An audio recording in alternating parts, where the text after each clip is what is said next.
what's up, everybody? Welcome back to Call the Damn Leads, the show by sales professionals for sales professionals. I'm your host, Drewbie Wilson. With more than 2 decades in sales, I've been through it, I've heard it, I've seen it. Now I'm bringing it to you, my favorite people in the world, the sales community. Because let's be honest, this is the greatest industry on the planet. You can come from any personality, any background, any history you've had.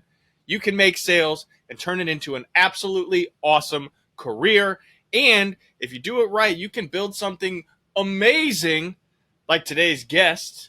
He's a plumber. He's a badass. He loves to pet dogs and fix pipes. He's my friend, Mr. Mitch Smedley. What's up, brother? What's going on, man? Just hanging out, looking at your cool podcast studio, feeling a little jealous.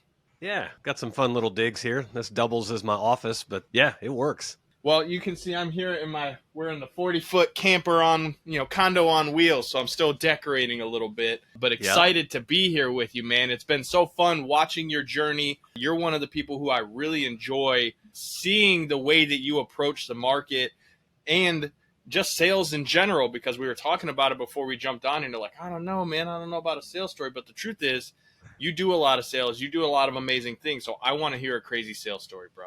Yeah, so I think probably one of the crazier ones was, part of our process whenever we book a service call is we have a whole process for how we book the call and the questions that we ask the customer and everything else. And then whenever we're getting ready to head to that customer's house, we always call the customer and let them know we're heading their way.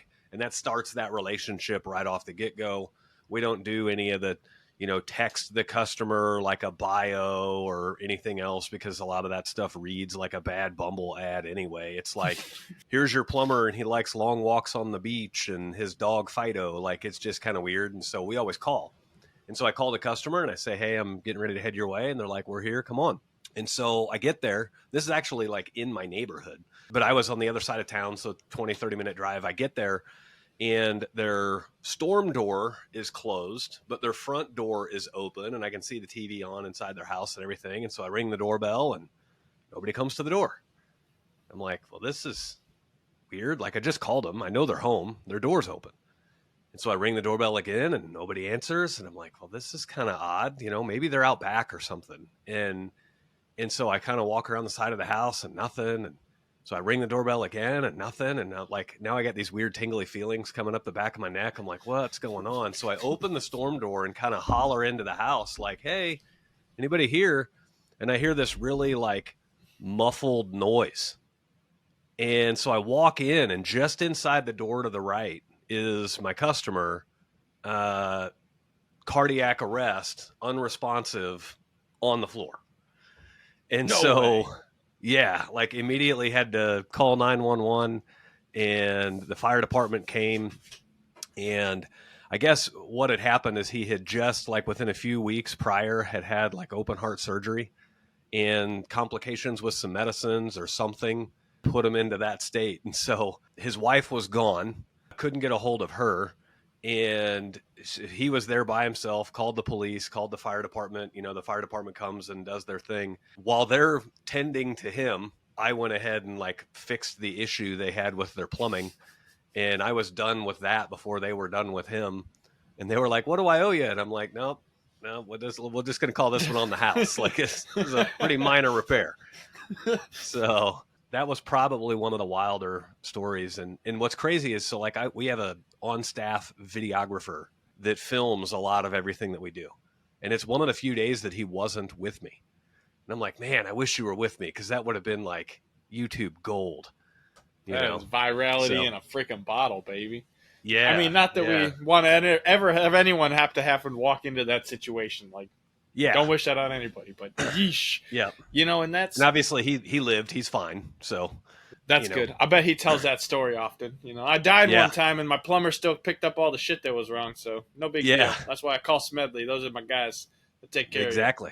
Exactly. That's wild, man. So what was it that made you, get into sales? And as you built your company, how did you make sure that your sales process was built and then properly trained to your team?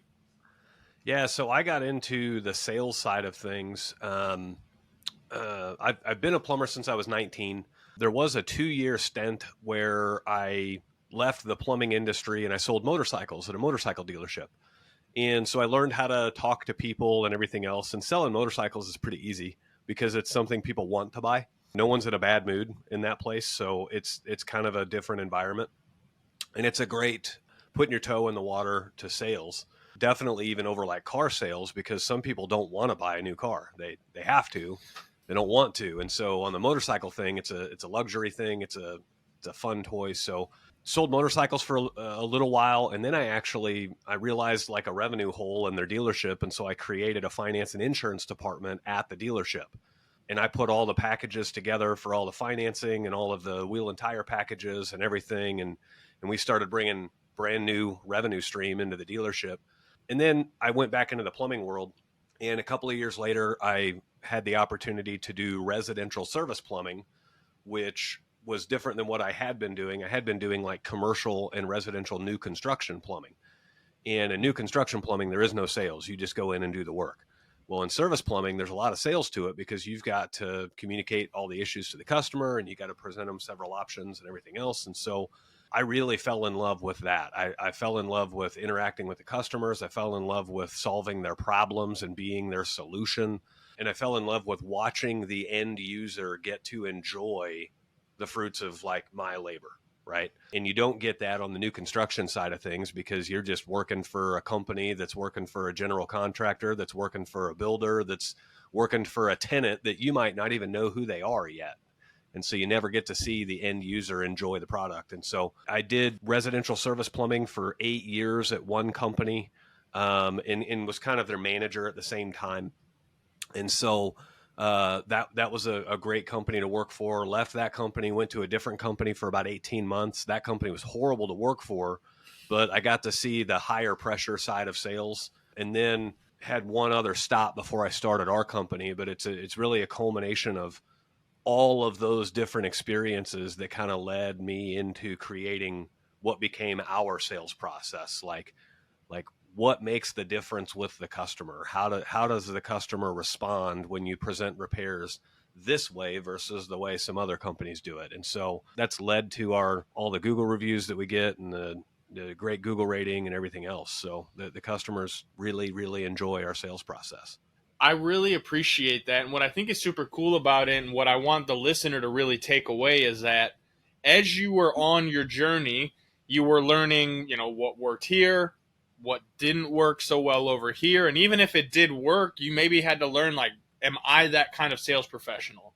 I'm not one of those, like, high pressure, heavy tactics. Like, there are times where you question, you're like, maybe I should be a little more high pressure. But then also you think about it and it's like, that's just not who I am.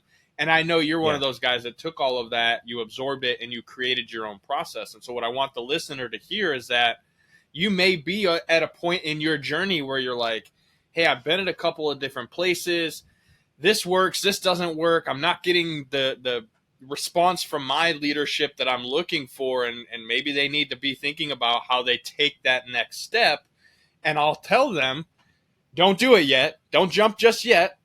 You need to have a system and a process in place, because it's not just the sales, it's also the marketing and the acquisition of those new clients. And so I want to touch on that because, again, one of the things that I think you do really, really well is your personal branding, the way that you've built the business branding, and how you really lean in on that authenticity and integrity of like putting the client first.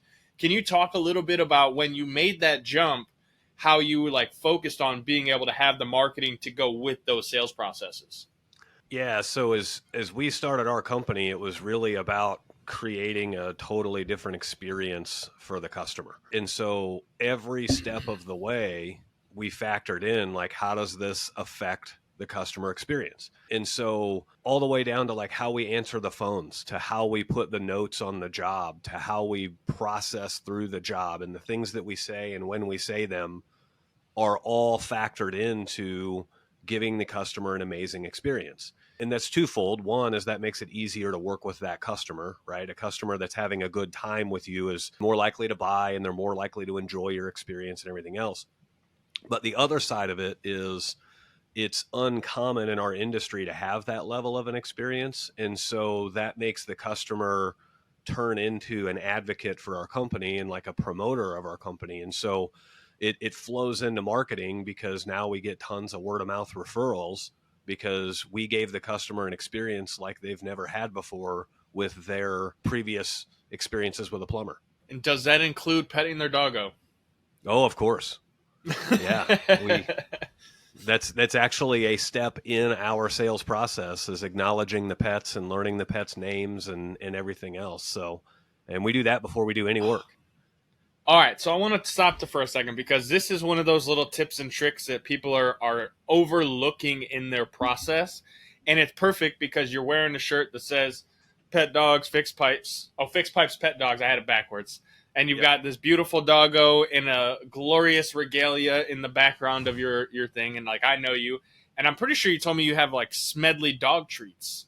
Yeah, so we've had custom dog treats made that when we're done, we'll hand them out to the customers and take a good photo of them. They've got our logo on them and everything. So we take a photo of the dog taking it out of our hands or whatever the case may be. So, in another piece that we do is we always write the customer thank you notes, like a handwritten thank you card after every call. And so, sometimes the guys will even address that to the dog. The plumber will address it instead of, Mr. or Mrs. Smith. They'll say like, "Dear Fido, thanks for letting me take care of your parents' toilet," or whatever the case may be. I think that's so brilliant. And what I love about it is just the subtlety of genuine connection. This is a theme. I've been recording podcasts all day, but the theme today has been like the majority of sales professionals are missing this one thing, and it's genuine connection with the prospect. They're rushing through the script. They're just trying to get to the sale, and they're skipping those little bitty pieces that make all the difference. And they create there's always a step of the process, but you taking a moment to acknowledge something that's important to them and then remembering that's how you create raving fans. That's how when you call Mr. or Mrs. Smith and you talk about Fido, they're like, well, you know what? Joni up the street was telling me that her shitter's full and she needs somebody to take care of it. I'm gonna get her number for you. Don't worry. I'm gonna have her call you. You gotta watch her little Tasmanian devil. That thing is just rowdy. But it's nice, so she'll put it away. And you're like, yeah, okay. Yeah, no problem. Yep. Happy to help. That's beautiful. And that's man. exactly it too, is like we've built all of our branding around loving the dog that's in the customer's home. And so if you can connect with their pets, you're usually doing pretty good. So do you ever come across crazy cat ladies that are like, no, you can't come in with that nonsense? Yeah. Yeah. We do get asked like, what do you have against cats? And I'm like, well, cats are just mean. Dogs are inherently nice. Cats are always plotting to kill you. So that's why it's, we could add a third line like fixed pipes, pet dogs, screw cats. Yeah, I don't know. Flush cats. Nope, that's not good. Yeah. We don't want to do that one. No. We'll work on it. That's maybe a different episode. But no, that's hilarious. Yeah. And I think it's great because I really love the idea that you can lean in on the things that make you happy, that bring you joy, and you will find clients and customers who will relate with that. And I think that's another part of the sales process that you do maybe at kind of an unconscious level at this point, because you've just kind of become this branding and just live by it. And I know it's something that you're very wholehearted. I mean, you've got a podcast and you train people and you've got a whole program about how to implement these things. And so for the folks who, want to learn more about Tradewinds and kind of the stuff that you do to help the small business owners and entrepreneurs in the service business, what's a good way for them to find you and kind of learn how you've developed all these SOPs and everything? You can find Tradewinds on Facebook, and you can also find it on just the internet. And it's kind of a play on words. You got to think of it like winning in the trades. So it's trade wins, not wins with a D. We'll make sure we put that in the show notes correctly. Yeah. Tradewinsconsulting.com, or you can find Tradewinds on Facebook, or just find me on Facebook and you'll see it in all of my stats there as well. But yeah, we've kind of taken this thing wholeheartedly and turned it into, instead of just affecting customers with a great experience in our service area, we're now working with small trades-based businesses all over the nation and helping improve their sales processes so that they are also having a positive impact with their customers in all the, states all over the nation. It's pretty fun, and they're seeing massive results and massive traction that comes from putting very intentional thought into how your customer interaction is going to go. There's so much to that we could unpack, and maybe we'll come back for another episode in the future where we go really deep on the service side. There's only so much time in the day. You're a very busy guy, so first and foremost, I want to thank you for the time and the opportunity to bring you on and share some content. Before we get out of here, I always like to ask this question, and I'm going to have you go deep with me here, because the way that you do this, I think, is, again, at an unconscious level. But I always like to ask, because there's new people joining this industry all the time, right? Sales is great because you can come from anywhere, any place. You can step in and start over. My 110-pound Cane Corso is all in my lap trying to hang out right now. The mower guys are out there. But, sorry, distracted. So, sales, new guys in the industry, right? They come in. They're trying to get their start. What one piece of advice would you give them to have success? That would probably be listen to understand before doing anything else. Like, the more you learn about your customer, the more you learn about their problems and their pain points and how their issues affect them, the better off you're going to be at putting a solution together that they're going to agree with. And so if you can spend more time asking questions and listening instead of asking questions just to steer a conversation or to formulate a response, gather all the information that you can. And once you put all that together, you're going to have a really powerful presentation to give them. And do you think presentations are an important part of the sales process? Yeah, it's the presentation is where you start wrapping up like all the things that you've learned. You're reminding them of how much you've listened the whole time. Now you're putting together several, like for us, we always put together several options for them to pick from, and we don't steer them one option or the other. Like, we give them kind of a low, middle, high, and it's like, we're cool with any of these. Like, you want the low one, great, we'll do it. You want the high one, awesome, we'll do it. And if they pick the low one, a lot of guys might be tempted to go, are you sure you don't want to, level up? And we fully support whatever option they pick once we've put them together. And so all of that kind of has to flow through that presentation step. I love that. And it all goes back to what you said from the get-go, which is serving the people, making sure they're getting what they need and having a great client experience. And one thing I know about you, man, is you do care. You make sure that everyone around you is having a good time, that they're getting what they need. So I want to thank you for taking some time to be here with me today, man. I want to thank you for sharing some of that knowledge. I want to thank you for continuing to build on your brand, fixing pipes, petting dogs, having a good old time. It's been an amazing journey to watch, and I'm so excited to see where you take this thing, especially with the Trade Winds group, because I've seen some pretty badass stuff already, and I know you're just getting started, man. Yeah, we're having a lot of fun with it. We're having a whole lot of fun. I love it. Well, hey, if you guys enjoyed this episode, comment, share it, put on a review, tag us on social media. Mitch, what's the best way for them to tag you if they want to share it and put it out there? Yeah, I'm more active on Facebook than anything else. I do a little bit on Instagram as well. But yeah, you can just find me at Mitch Smedley. I'll be the one with the blue check on Facebook.